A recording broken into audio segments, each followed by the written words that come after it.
After learning about this concept, we can start to talk about the design procedure.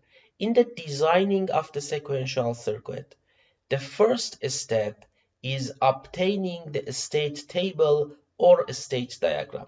If we have one of them, we can start to design. Now, for designing the sequential circuit, we have 7 steps that if we actually obey from these 7 steps, we can design a system. The first one is we have to drive the state diagram for the circuit. Then, if the reducing of the state is needed, we have to reduce the number of the states. Then we have to assign the binary values to the states that I have talked about that in the previous slides, and you saw that how we can do it. After that, we obtain the binary coded state table. Then we choose the type of the flip-flop that we want to use. After finishing the state table, we have to determine that which type of the flip-flop do we need to use. Then we can drive the simplified flip-flop input equation and output equations.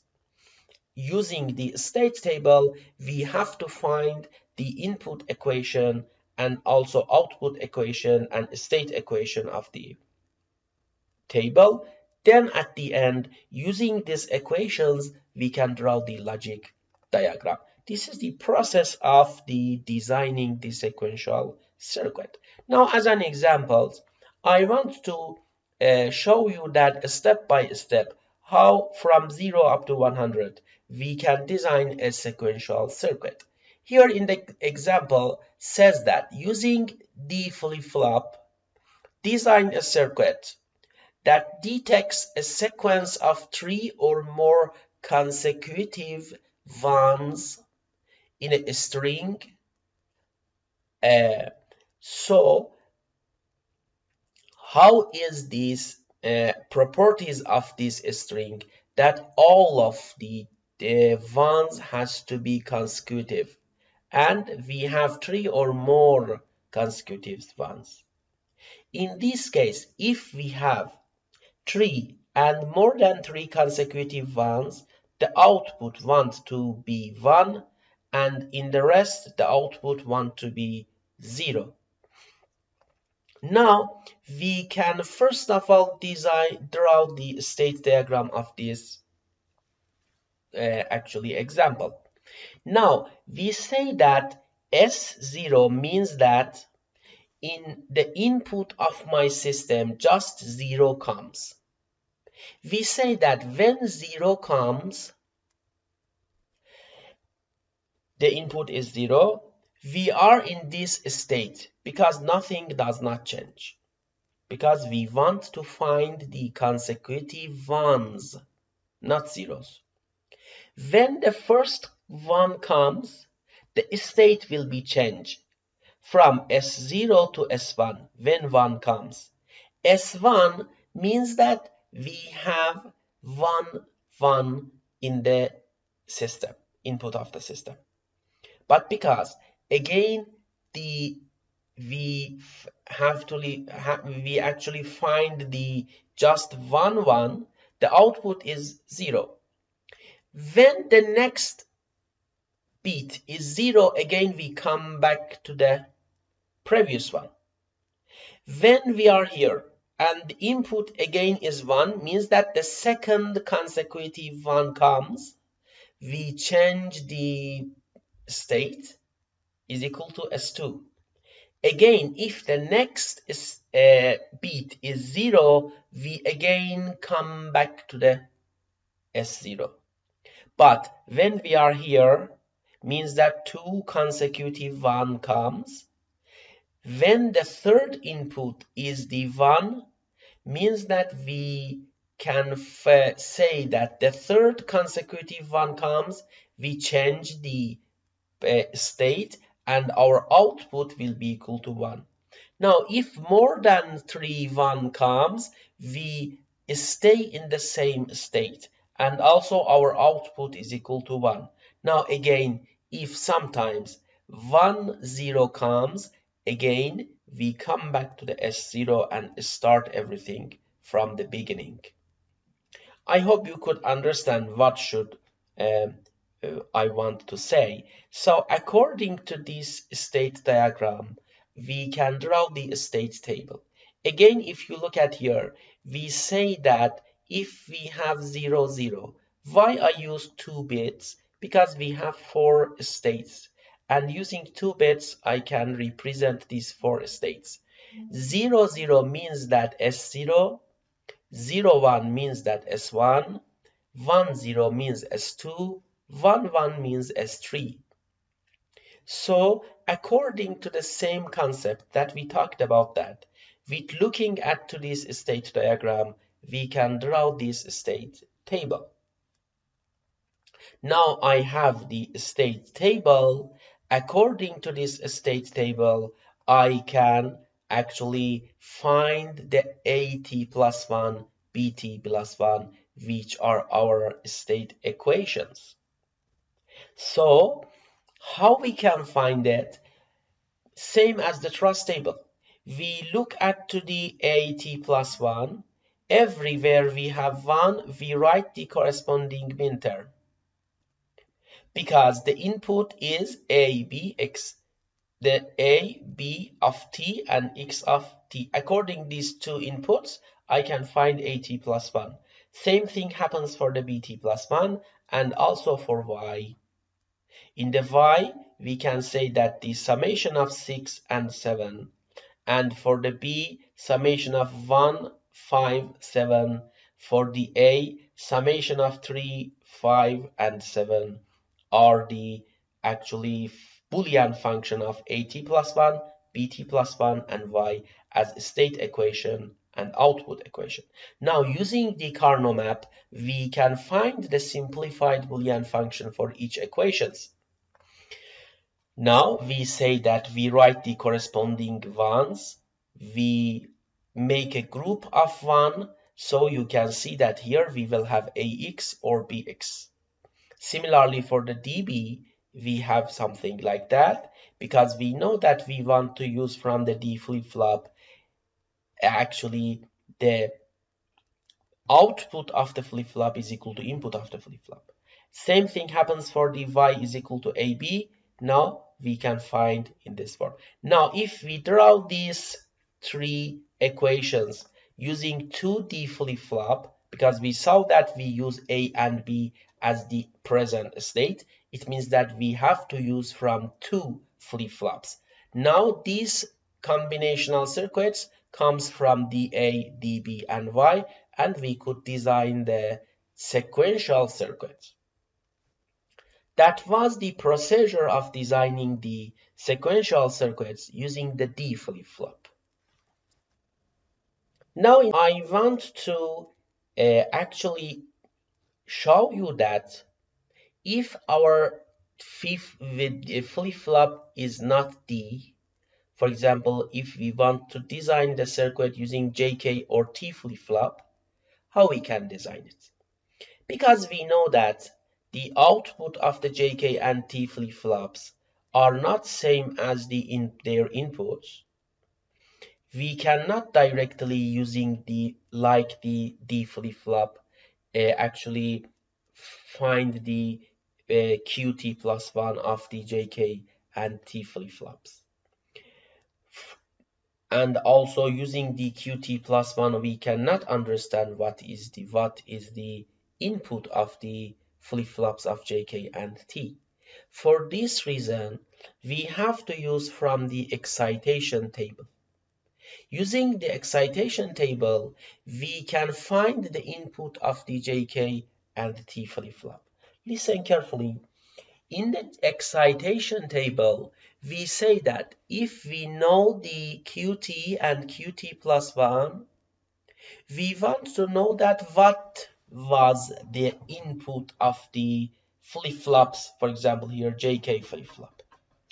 We say that when QT is 0 and qt plus 1 is 0, the j is 0 and it doesn't matter what is the k. And when qt is 0, qt plus 1 is 1, the j is 1, it doesn't matter what is the k. Similarly, when qt is 1, qt plus 1 is 0, the k is 1, it doesn't matter what is the x, what is the j, and when both of the qt and qt plus 1 are 1, the k is 0, it doesn't matter what is the j. We have to memorize this table to can design the different sequential circuit using JK flip-flop. In the case of the T flip-flop, we say that when QT is 0, QT plus 1 is 0, means that QT is equal to QT plus 1. So when we had something like that in the T flip-flop, when T is equal to 0, we said that both of the input, both of the QT and QT plus 1 are the same. Here you can see that qt and qt plus 1 are complement of each other in both rows.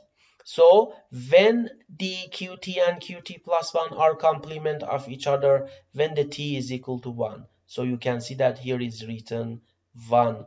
And in the last one, because both of the qt and qt plus 1 are equal with together, means that the t input of the flip-flop has to be equal to 0. According to this concept, we can design the circuits using these two flip-flops. Now suppose that this state table is given and we want to design this state table, the circuit of this state table using JK flip-flop. Present state is given, input is given, and next state is given. So if you look at here, because we have again A and B, means that we have two flip-flops. Okay, so because we want to design this circuit using the JK flip-flop, it means that for A, we have JA, KA. For B, we have JB, KB. Now, I have to find JA, KA, JB, and KB. How we can find it? With looking at this A column and this A column. This is AT, this is AT plus 1. We say that when QT is 0, QT plus 1 is 0, the J will be 0, it doesn't matter X. How can I understand? Using the excitation table that I talked about that in the previous slide. Similarly, when Q is 0, 0, QT plus 1 is 0, the JA is 0, KA it doesn't matter. All of the rest has to be found like that. Similarly for the B. For example, we say that when QT or means that BT is 0. When QT plus 1 means BT plus 1 is 0. What will be JB? 0. What will be KB? Don't care. Same thing happens for the rest.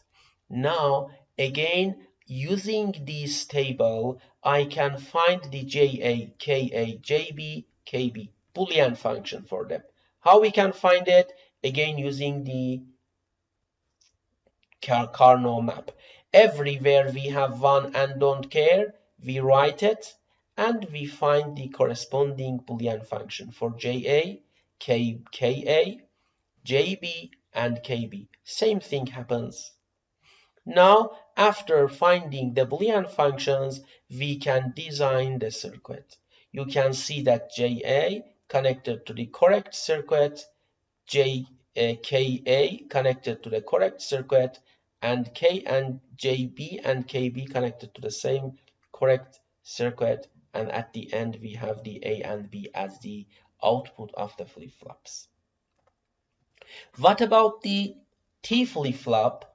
In the case of the T flip-flop, again same thing happens.